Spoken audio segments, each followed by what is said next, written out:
Thank you for standing by. This is the conference operator. Welcome to the ORGN Materials fourth quarter and full year 2024 earnings call. As a reminder, all participants are in listen-only mode, and the conference is being recorded. After the presentation, there will be an opportunity to ask questions. To join the question queue, you may press star, then one on your telephone keypad. Should you need assistance during the conference call, you may signal an operator by pressing star and zero. At this time, for opening remarks and introduction, I would like to turn the call over to Ryan Smith, co-founder and Chief Product Officer. Please go ahead. Thank you. Good afternoon, and thank you for joining us, everyone. Speaking first today is ORGN CEO and co-founder John Bissell, followed by CFO and COO Matt Plavin. Then we will open the call to questions from analysts and discuss questions submitted as part of this quarter's Ask ORGN campaign. Ahead of this call, ORGN has issued its 2024 fourth quarter and full year press release and presentation. These can be found on the Investor Relations section of our website at orgnmaterials.com. Please note that during our discussion today, we will be making forward-looking statements based on current expectations and assumptions, which are subject to risks and uncertainties. These statements reflect our views as of today, should not be relied upon as representative about views of any subsequent date, and we undertake no obligation to revise or publicly release the results of any revision to these forward-looking statements in light of new information or future events. These statements are subject to a variety of risks and uncertainties that could cause actual results to differ materially from expectations. For further discussion on the material risks and other important factors that could affect our financial results, please refer to our filings with the SEC, including our annual report on Form 10-K filed today. During today's call, we will discuss non-GAAP financial measures which we believe are useful as supplemental measures of ORGN Materials' performance. These non-GAAP measures should be considered in addition to and not as substitutes for or in isolation from GAAP results. You will find additional disclosures regarding the non-GAAP financial measures discussed on today's call in our press release issued this afternoon and our filings with the SEC, which will be posted to our website. The webcast of this call will also be available on the Investor Relations section of our company website. With that, I'll turn the call over to John. Thank you, Ryan. Good afternoon. This quarter was both a success and an inflection point for ORGN. We stood up our first caps manufacturing line, turned on commercial production in February, and are now shipping product to a growing list of customers for qualification as we continue our transformation into a technology-driven manufacturing organization on the path to substantial revenue and healthy margins. We are solving a really big problem. A bottle cap made from PET that fits in the palm of your hand may seem like a small thing, but it's the key to a $65 billion market that has been seeking the solution we offer for decades. To our customers, this solution means better performing products with extended shelf life. It means sustainability. It means product circularity and recycling that really works. For everyday people, it means starting to fix a broken recycling system by simplifying it, streamlining it, and making recycled products more valuable. The solution has been out of reach. Nobody could solve the technology problem. Nobody could even see the problem in a way that would lead to a solution that works, until now. In February 2025, we were pleased to announce we'd begun commercial production from the world's first commercial PET cap manufacturing line. CapFormer Line 1 is up and running. To date, this is arguably our most important milestone, as it is tangible proof of the CapFormer system's commercial scale production capability. Proof that is critical to our stakeholders, strategic partners, financiers, customers, and investors. We want to acknowledge the perseverance, dedication, and sacrifice made by the ORGN team to achieve this historic first. This week, we released a video showing the CapFormer system operating in our Reed City, Michigan manufacturing center. I encourage everyone to watch that video as it showcases the CapFormer in action and illustrates why we believe in this technology and the business it enables. We also announced that 3 new CapFormer lines are nearing completion, and we expect them to finish factory acceptance testing during Q2 of this year. And we confirmed prior guidance that we expect to have 8 CapFormer lines online by the end of 2025. We are now engaged in delivering caps for qualification, and we expect to have the first beverage products with ORGN caps on shelves in Q3 or perhaps as early as late Q2. From this point forward, continuous improvement is the rule. We have design modifications that we expect to implement both in future cap formers and we can use to retrofit existing cap formers. We expect those modifications to substantially increase cap throughput per line and to enable new cap design features and add new formats to our product catalog. Naturally, increased throughput should equate to even better unit economics per line. To help quantify the extent of these improvements, we anticipate the output for CapFormer Line 8 will be roughly double that of CapFormer Line 1, with additional upgrades planned for lines thereafter.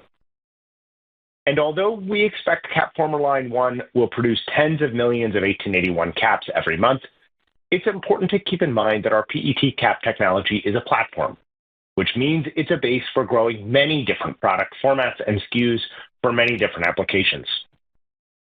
We started with the 1881 format because it's a massive market. Last year, we announced a tethered version of it, designed to keep the cap connected to the bottle and comply with cap tethering mandates in the EU. In time, we're looking forward to announcing a variety of cap types, including not only beverage caps, but food container closures and more. We expect to introduce our first larger format cap in 2026, and we expect that larger cap formats will drive better margins because our manufacturing technology is particularly advantaged over the incumbent technology for making large caps. Today, caps are made by injection molding. With injection molding, the bigger the cap, the longer it takes to inject plastic resin into the circular mold. We make caps differently. Part of our technology advantage is that we use thermoforming. Instead of injecting molten plastic, we form it out of a hot sheet, similar to stamping the caps out. So no matter how wide the cap, it doesn't take extra time to fill the diameter of the mold. In this industry, production economics is about speed, and our technology is capable of going faster. But cap economics is also about weight. PET is a more dense material than current cap materials, but it's also stronger. We take advantage of that strength in a way that injection molding cannot, because our cap forming technology excels at making thinner caps. Stronger materials enable thinner caps, and thinner caps use less material. That's a fundamental advantage for ORGN, capturing more and more value the larger the format. Another advantage of our platform is flexibility. Our cap formers can be retrofitted with new molds reasonably quickly. That means we can make different products from the same line and that we can retrofit existing lines with higher throughput technology, enabling us to be nimble both in responding to customer demand moving forward and in deploying new technology across lines that are already operating. Lastly, 8 lines is just the beginning. Our intention is to stand up additional ORGN cap former lines in 2026 at a roughly similar pace to our deployment in 2025. Accelerating as capital allows. Now, let me turn to demand. Demand is incredibly strong, and we anticipate it will only grow stronger. Multiple customers have signed MOUs to purchase our caps. With our first production line up and running, we are now in the process of delivering caps to a growing list of customers for qualification, with many additional customers in our pipeline. Despite not having publicly named our customers, we continue to accumulate substantial and accelerating demand for our caps. And there are beneficial reasons for our discretion, as we'll discuss later. The reality is that we are increasingly in the enviable position of having indicative demand that significantly exceeds our fulfillment capability for several years to come. Our bigger challenge is to bring supply online as fast as practical to better meet demand and gain market share. We are assembling a melange of customers and partners that we believe balances volume, margin, deployment flexibility, technical expertise, credibility, and ability to grow ORGN. And all of these different customer types are currently represented in our pipeline. We found the caps market to be quite dynamic with a variety of customer types. This market dynamism means cap pricing is, pleasantly, more variable than we expected when we began commercializing this technology. As the only commercial producer of PET caps currently in the market, we are naturally aiming to price to the differentiated and unique value of our product. Volumes and expected delivery rates are different for each customer. Some customers are flexible on delivery times, others are not. Some customers require large inventory build, multiple months of production from a single line, before they will switch to a new cap type, while others need smaller shipments and consequently require less inventory. We are slotting customer deliveries in a way that satisfies customers' needs while allowing us to continue to onboard new customers and set realistic expectations around delivery times as well. We, of course, aim for our near-term tactical decisions to enable our long-term strategy. Beyond the production lines we plan to own and either operate or contract for operation, we continue to lay the groundwork for partnerships, such as licensing, in which we can supply technology to further enable the scale-up of overall PET cap supply. Standing up our first production line supports that effort. We now have a proven intellectual property protected technology platform. We have demand from large companies for the technology, and we have the ability to ramp deployment of our CapFormer lines to meet the massive supply needs of large customers. We're also pleased to share today that we've successfully expanded our CapFormer manufacturing relationships to ensure redundancy and additional capacity. All of these efforts are strategic for expanding supply generally, including in support of potential partnerships. We look forward to revealing the names of the customers who have already signed MOUs and of those in our pipeline, but our customers generally want to keep the time between an announcement and their product with our caps on shelves as short as possible. With that in mind, we do anticipate announcing some initial customer names in the coming weeks or months. In summary, market interest is strong and increasing. Our sales pipeline is growing, and more customers are progressing through the pipeline as time goes on. We continue to believe we can sell every cap we make, and we are just getting started in pursuing the massive opportunity presented by the $65 billion caps and closures market. And now I'll hand it over to Matt for a review of the impact of these commercial dynamics on our expected near-term financial performance. Thanks, John, and good afternoon, everyone. I'd like to speak to the financials of the cap business specifically before I turn to cover financials at the full company level. First, a little commentary on cap margins and CapFormer line economics. For competitive reasons, we'll continue to refrain from sharing granular pricing information, but we do want to reiterate and expand on our previous guidance around the caps business at a macro level to help investors connect the dots on the value creation potential of this business. Margins per CapFormer line will vary due to a number of factors, including cap format, special features on the cap, and customer volume commitments, just to name a few. That said, we expect the aggregate gross margins for the cap business to fall in the mid-double digits range. Additionally, our average capital cost per line is in the mid-single-digit millions, separate from the cost of any extruders we may purchase along the way. We expect the payback period for the average line, including extrusion, to be less than 18 months. Second, a few words about our financing strategy.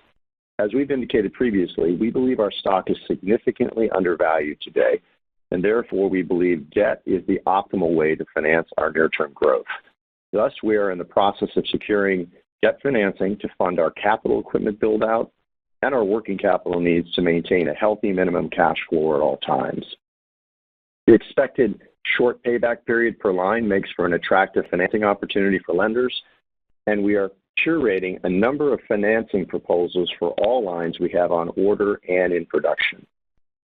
Third, let me speak to the timing for realizing revenue this year. Our first CapFormer has produced millions of caps, many of which are in the hands of some of the largest and most famous brands in the world to continue their qualification procedures. And although these qualification shipments will not count as sales, they do demonstrate significant and important commercial pull-through. As for when we can expect revenue generation to begin in earnest this year, it'll be concurrent with our next 3 lines commencing production and customer order fulfillment during Q3, with meaningful revenue generation by Q4 this year and a strong 2025 revenue exit run rate. Fourth, I'll speak to our view on 2026 revenue. With an expected strong revenue run rate entering the year, we anticipate adding a number of new CapFormer lines on a regular cadence during 2026, which we believe will result in a range of revenue for the full year between $110 and $140 million, separate from any potential licensing revenue. Fifth, we are updating guidance on expected profitability timing due primarily to the delayed start to Line 1's commercial production and the subsequent impact on timing for Lines 2 through 8. We now expect to achieve EBITDA positive results on a run rate basis by the end of 2026, updated from our first half of 2026 prior guidance. And now for a few highlights on our quarterly and full year results. We ended the year with $103 million in cash equivalents, and securities, and when compared to the balance at the end of 2023 of $158 million, the difference is $55 million, which is at the low end of our cash burn guidance range for 2024 of $55 to $65 million. Origin's fourth quarter revenue was $9.2 million compared to $13.1 million in the prior year quarter. Annual 2024 revenue of $31.3 million was well within our guidance for the year of $25 to $35 million. Also, as expected, these revenues are comprised of what we refer to as supply chain activation revenue.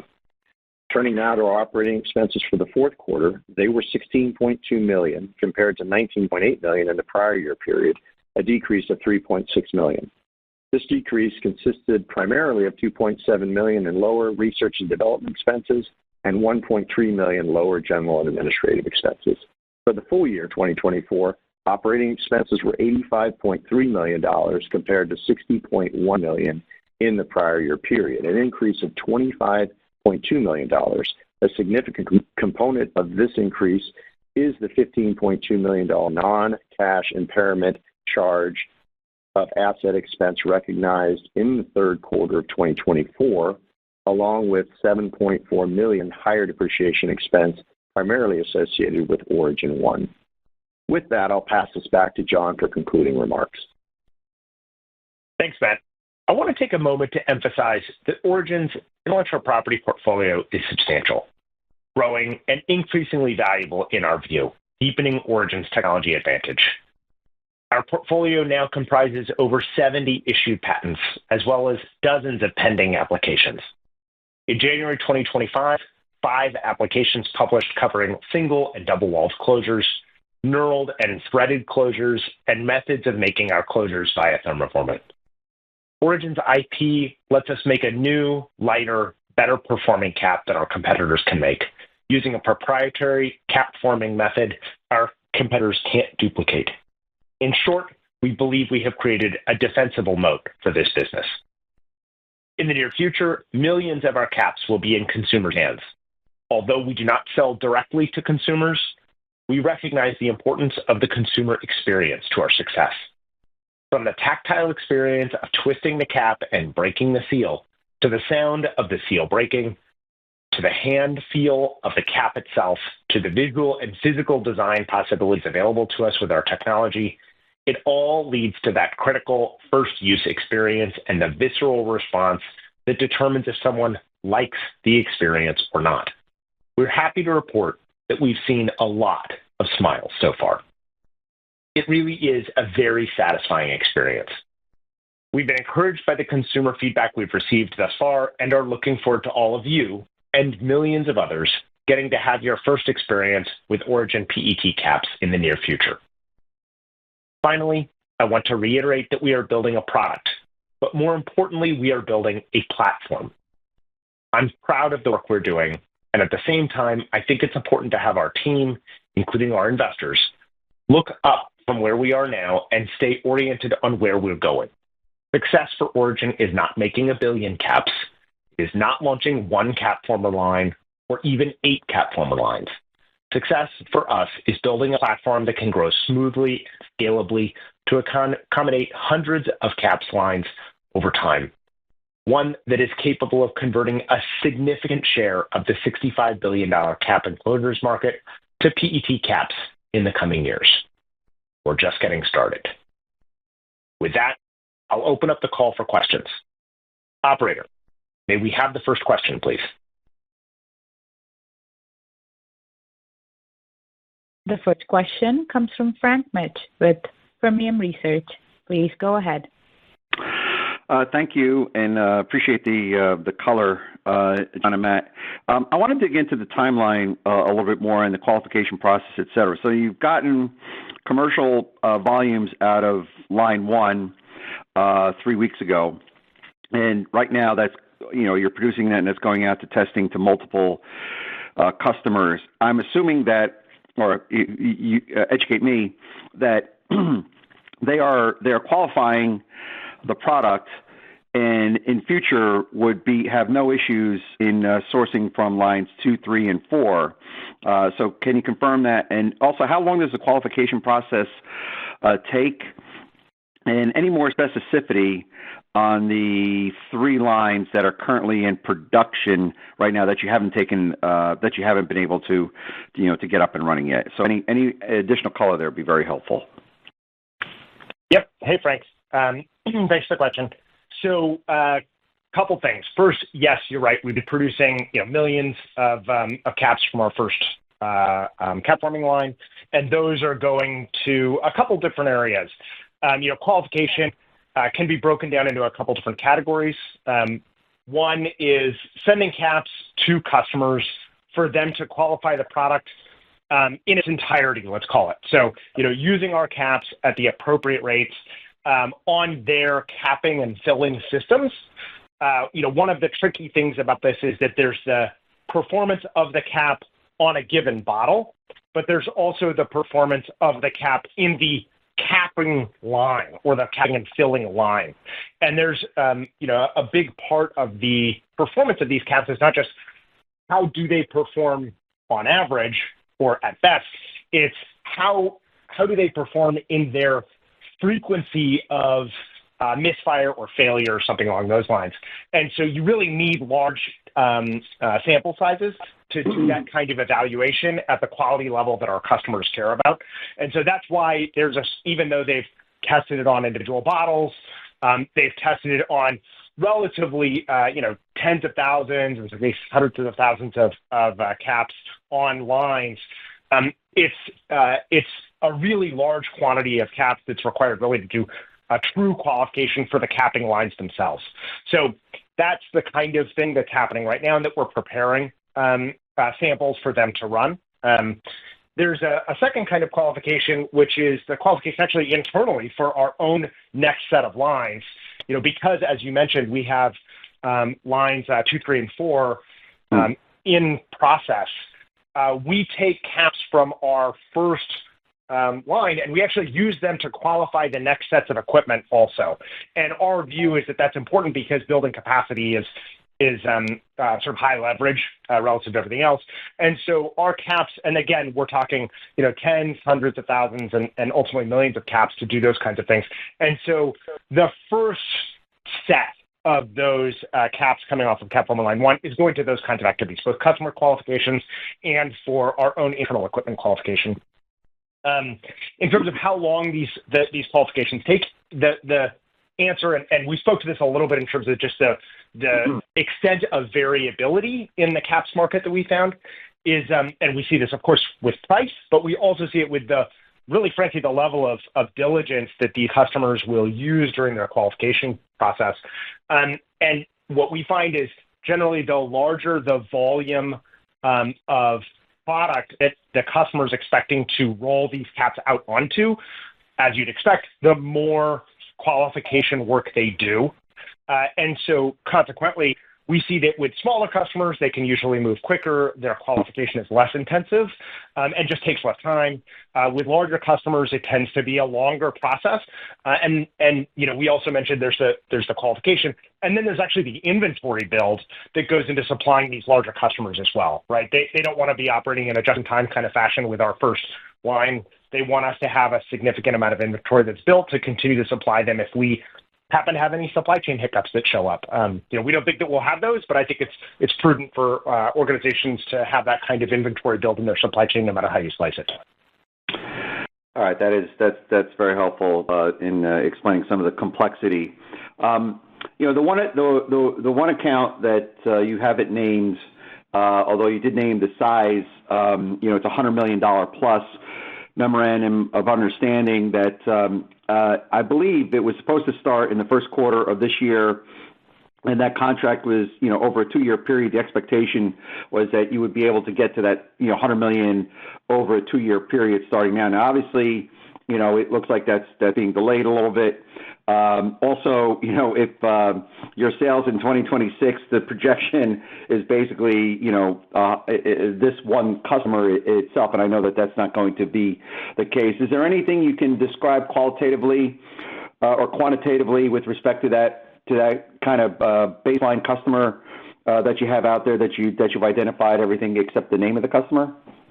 Where do things stand with them? And where anything that'd be helpful. Yeah, sure. No, understood. So, as you said, we were a little bit slower getting this CapFormer Line 1 up and running than we were originally expecting when we announced that MOU. As a consequence, we do expect that that's going to push the start date or the initiation date of the purchases made or described in that MOU by a sort of day for day or equivalent amount. So we're a little bit slower getting that rolling, but we still expect it to be a 2-year term, which is the way we described it originally. And that would be backloaded into the second year. When we put that agreement together, that was in mind of or in light of the ramp rate that we're describing now, where we have 8 CapFormers this year, and that obviously as a consequence, the bulk of cap production or the run rate is going to be much higher at the end of this year than it will be at the beginning, right? So we're escalating quite quickly into our production rate as those CapFormers come online. And so we see the production rate in 26 being, obviously quite a bit higher than the production rate in 25.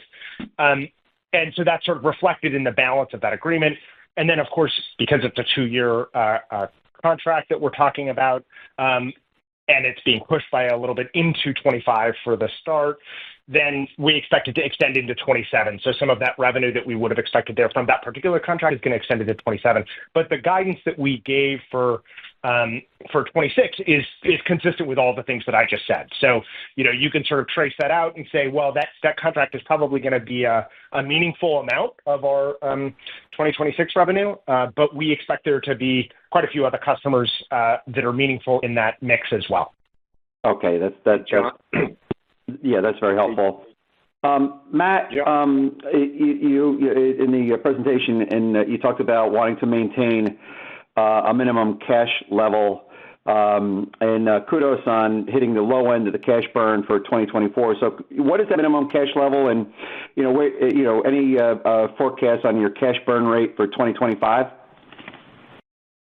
Yeah, I just wanted to follow up real quick on the last answer that John gave, although I know it's probably obvious. I'd like to be explicit. When he said it's a 2-year term, that's just the MOU itself. Our expectation is that would be a contract that would persist, or that relationship would persist for time, over time. So it's not, it's 2 years and it somehow doesn't persist. Just wanted to clarify. That's probably obvious, but when he said the term, it's an initial 2 years. Just want to clarify that. So from a cash burn standpoint and minimum cash balance, we haven't disclosed what that would be, but we always think it's prudent to have at least a year to 18 months of run rate on your balance sheet.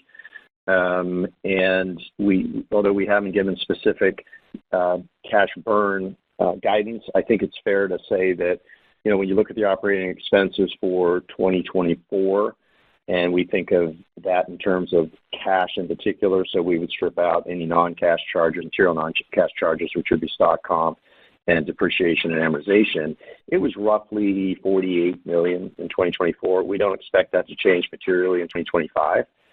So we think we're going to keep that steady. And the financing strategy is really utilize our existing capital and raise debt to cover the equipment that we're purchasing. And those two sources, we think, get us through the year with a healthy minimum cash balance and on our way into an exciting 2026.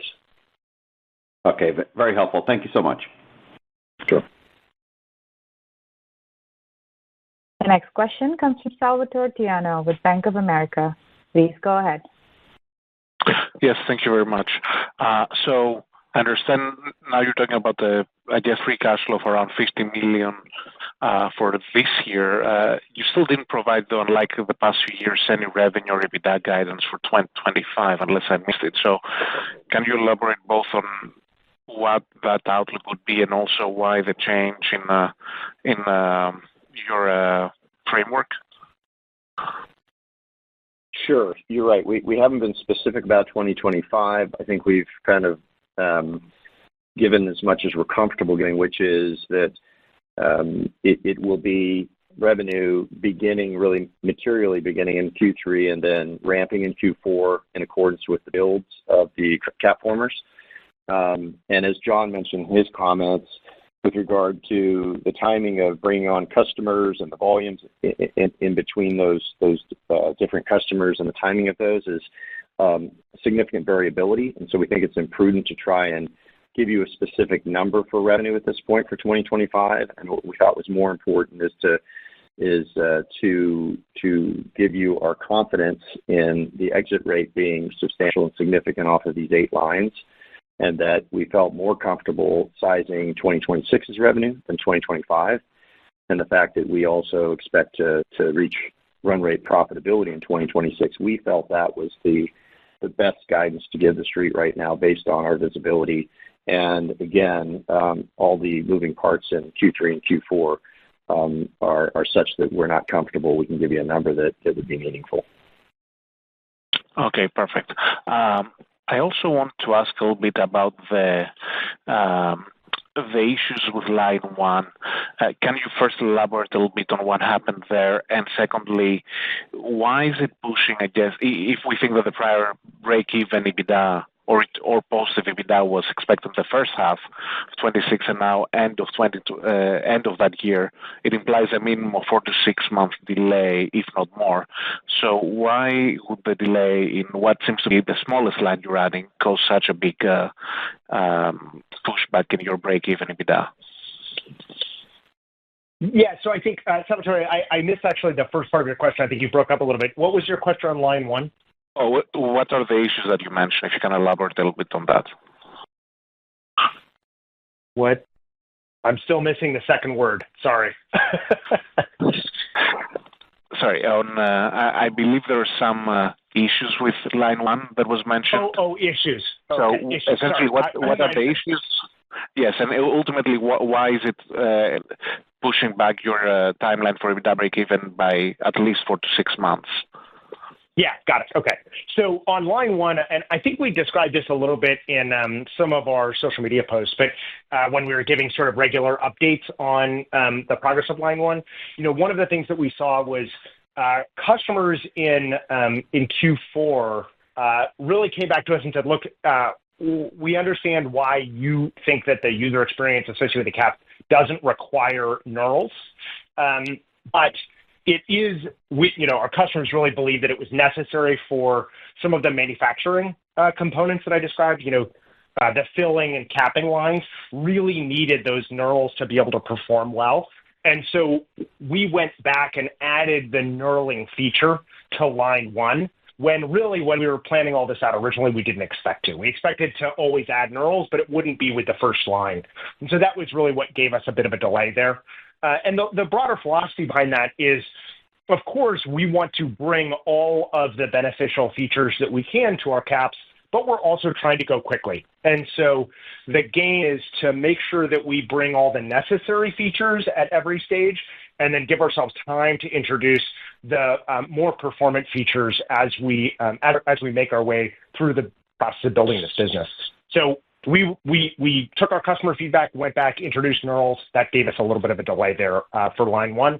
And that really, we're seeing that delay, not day for day, but, propagate through a lot of the work we're doing, not just because of knurling, but because, as I described, there's qualification work that has to happen with these lines. Getting that knurling on and delaying line 1 delayed some of that qualification work. And it just has a variety of sort of impacts as you look across the propagation of the business of our manufacturing capacity. I'd also say, when we really aren't saying there's a 6-month delay. What we're saying is it's difficult more than a year out to forecast the exact point where we think that we're going to cross over from into an EBITDA positive run rate. And so, we were saying first half, we're now saying it's sometime in 26. As you suspect, that's because we think there's a little bit of fuzziness there, and we would rather sort of be transparent about that fuzziness now.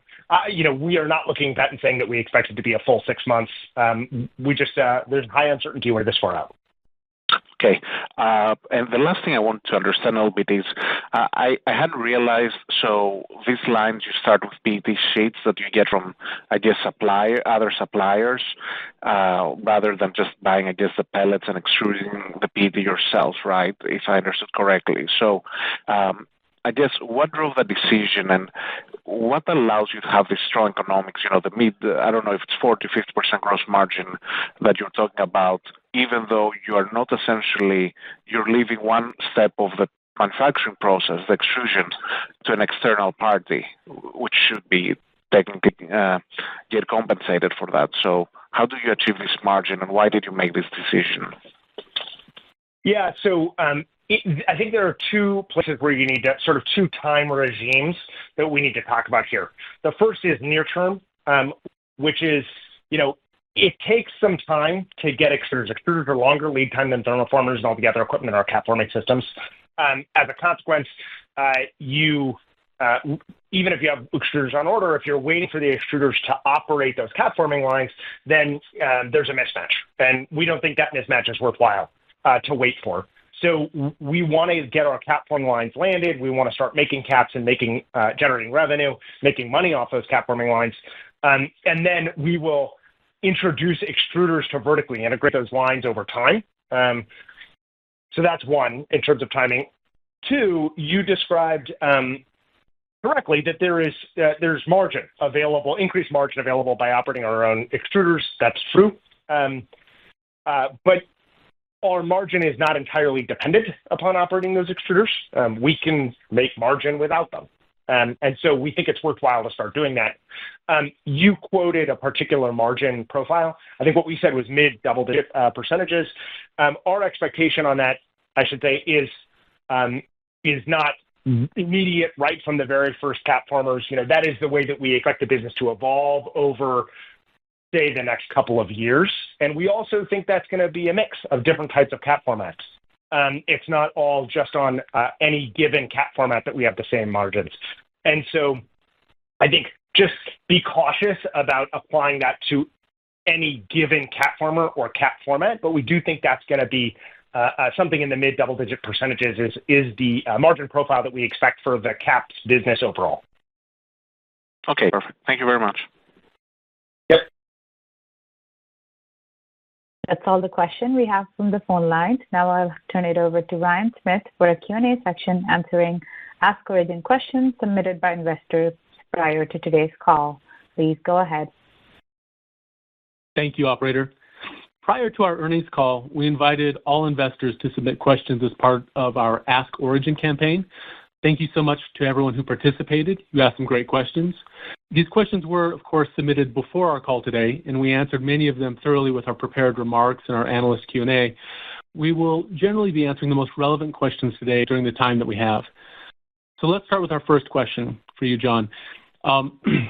It's about market conditions. Because of current events and market conditions that were previously unforeseen, how do you feel your stock price compares today with what your recent past expectations were? Do you believe you have a viable strategy to navigate these current issues to mitigate their impact?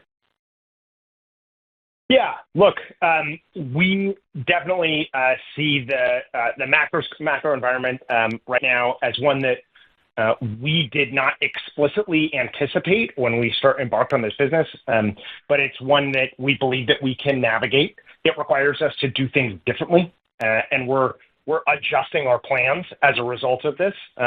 It's obvious that we're constructing a significant amount of our equipment in Europe. Our customers are global. We expect to manufacture in the U.S. There are things that we can do to adjust if the trade conditions change. But that has an effect, right? That particular configuration is affected or appears like as though it will be affected by what's going on. That said, we think that the fundamentals of the business are effectively unchanged by the macro conditions. We think that we're significantly undervalued right now. We think that we have been. We think that this technology has a lot of running room and is one that brings a lot of value to consumers and to our direct customers, the major brands. and we think that there's nothing stopping us from executing on that. So we're excited about it. Great. Now, the next question is, it's similar to the question Frank asked, but slightly different, which is about sales pipeline. It asks, can you map out what the sales pipeline looks like from initial customer interaction to the signing of a definitive agreement? Yeah, so really there are a couple different phases, just to break it up simply. The first is, there's customer interest, and often that involves handling samples that are the appropriate format or demonstrative format for what they're interested in. They take a look at that. They look at it internally. They look at the specs of that product to see if it's going to match what they're looking for. At that point, they say, if they say yes, then we move to the next phase, which is this qualification phase that we've been describing. We think that that qualification phase, as I described to Frank, can change quite a bit depending on the customer and actually depending on the specific application as well. Not all bottles are created equal in terms of what they require from the cap, and not all products are created equal. And so we move our way through that qualification process with the appropriate volumes and support, and we often get feedback as part of that qualification process as well, which is great. That's how we get better, is by getting feedback from our customers and then also obviously assessing things ourselves internally. That qualification process is the bulk of this. So the interest process is pretty quick. The qualification process tends to be longer, even when it's on the shorter end of the qualification types. It's still longer than the other two phases. And then the third is moving into a definitive agreement of some sort. We are very explicit as we go through that process exactly what the numbers and pricing and volumes and ramp up would be to deliver the product. So that's work that happens far before we sign a definitive agreement, and in fact, before we go into most of the qualification work. But that's sort of the way it breaks down. 3 phases: interest, qualification, and then signing of a definitive agreement of some sort. Great.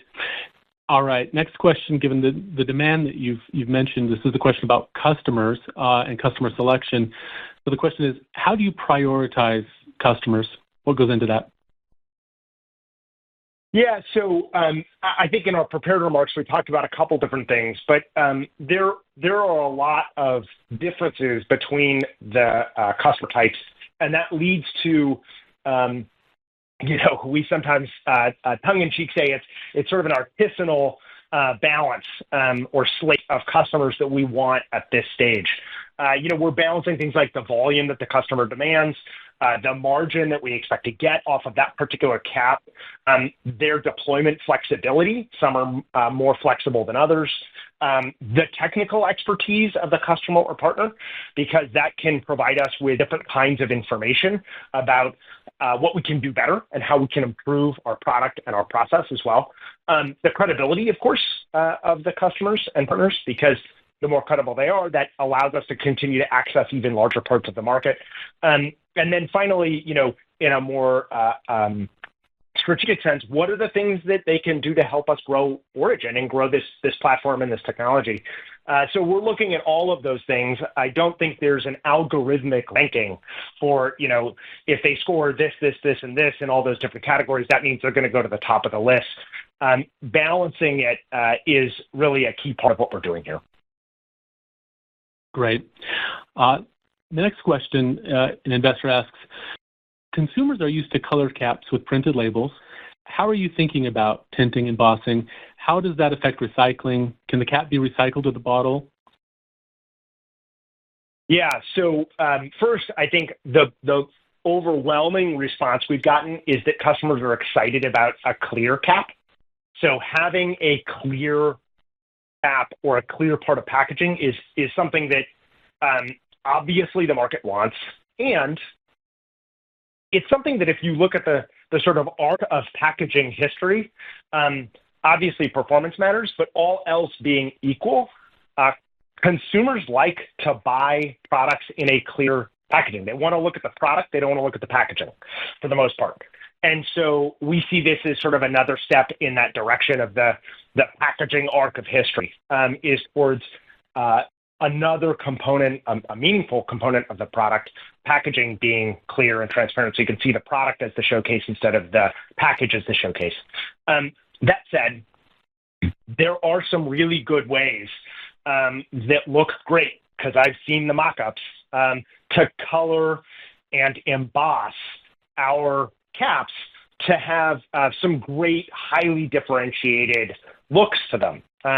So a particular brand or product can really differentiate themselves with the way that our cap looks on that product.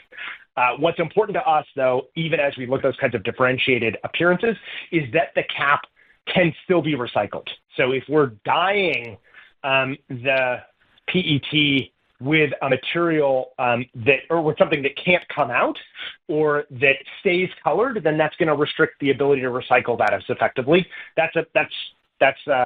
It's mission critical to us that our caps are recyclable in the existing recycling stream. And in fact, what we're trying to do is increase the value of the recycling stream, not decrease it.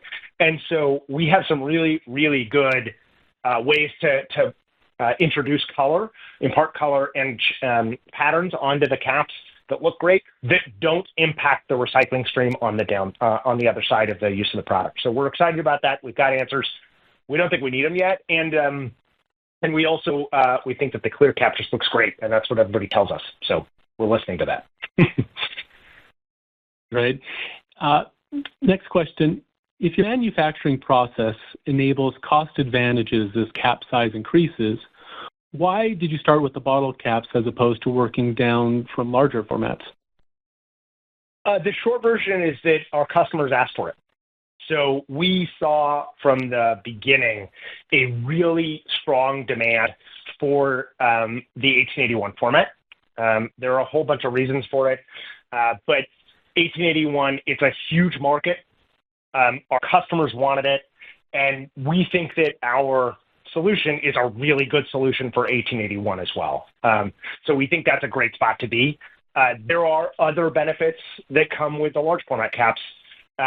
We want to access those as well. And because of the flexibility of the technology that we've developed, the platform we've developed, we think we can go after both without there being much sacrifice between the two. Right. Next question. What is the main bottleneck constraint bringing CapFormer lines online? Yeah, so for 2025, that's mostly set. Everything's in process. It's moving. Our suppliers are spun up. They're targeting a certain number of machines, and our team is geared to deliver those machines on the ground and then start operating them. So really, as we look at bottlenecks, we're talking more about 2026. As we look at 2026, the key really is balancing our cost of capital with the rate at which we deploy cap forming lines. Our suppliers for these cap forming lines have the ability to deliver more machines. Our customers want more caps.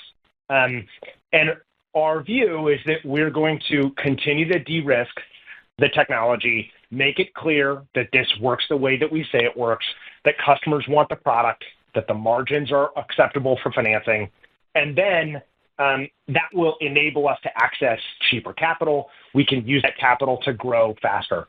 So we're excited to do that.